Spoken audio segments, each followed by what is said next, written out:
Testing of Hyundai HGN16 air circuit breakers.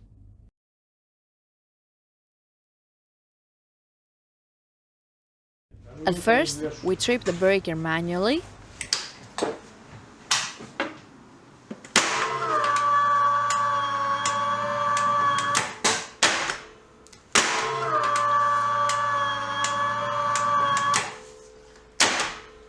Then, we trip the breaker with the help of the UVT.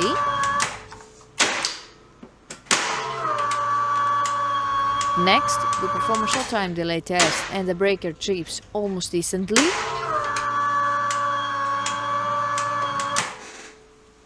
And lastly, we perform a long time delay test.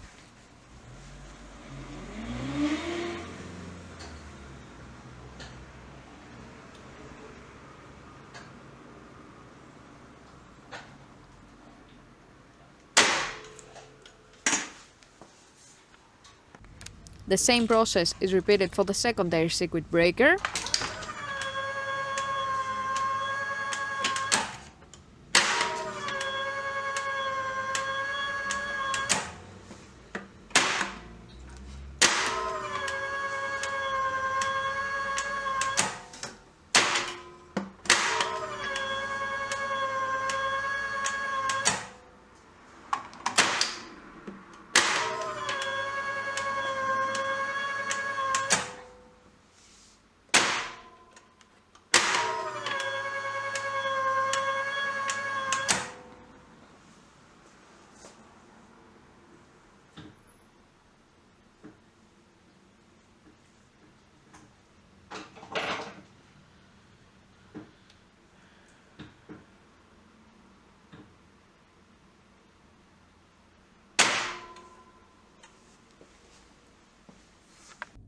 It is now clear that all three ACBs are working successfully and are ready to be delivered to the customer.